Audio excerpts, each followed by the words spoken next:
আজ তোমাদের দেখাবো সর্ষে পাবদার রেসিপি। তবে হ্যাঁ, রোজ ঘরে খাওয়া দাওয়ার জন্য আমি কিন্তু এই রান্নাগুলো করি। তো রোজ এত রিচ খাবার তো খাওয়া যায় না, সেই জন্যই কিন্তু একদম কম মশলায় আর একদম হালকা এই খাবারটা হবে। রোজ বাড়িতে খেলেও কোনো অসুবিধা হয় না। আর তোমরা তো দেখতেই পেয়েছো, আমি বেশিরভাগ তরকারি বা মশলা যাই করি সেটা কিন্তু কাঁচা লঙ্কাতেই করি। তো সেই জন্য আমার এই সিম্পল রান্নাগুলো একদম ঘরোয়া হয়। আর তোমরা কিন্তু এইরকমভাবে বাড়িতে রোজ রান্না করে খেলেও কোনো অসুবিধা হবে না। তবে আজকের সর্ষে পাবদাটা একটু অন্যরকম, একদম লাইট। যেরকম আমরা দেখে থাকি অনেকটাই রিচ হয়, বাট আজকের সর্ষে পাবদাটা একদম হালকা। তো চলো রেসিপিটা শুরু করা যাক। প্রথমে এখানে আমি 5 পিস মাছ নিয়েছি। মাছটাকে প্রথমে সর্ষের তেল, হলুদ আর নুন দিয়ে ভালো করে মেখে নিয়েছি। এবার কড়াইটা ভালো করে গরম করে সামান্য নুন ছড়িয়ে দিয়েছি যাতে মাছগুলো লেগে না যায়। মাছগুলো তারপর দিয়ে এপিট ওপিট করে ভেজে তুলে নিলাম। এবার ওই যে তেলটা ছিল ওই তেলের মধ্যেই একটু মেথি আর কালো জিরে ফোড়নে দিয়ে দিয়েছি। আর দেখতেই পেয়েছো কতটা কম তেল। তাছাড়া পাবদা মাছ ভাজতেও কিন্তু একদমই অল্প তেল লাগে।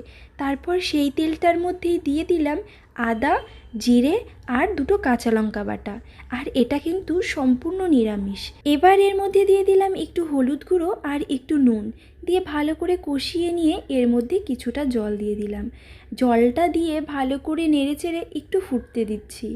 মশলাটা আর জলটা ভালো করে ফুটে উঠলে তবেই কিন্তু আমি এর মধ্যে মাছ দেব।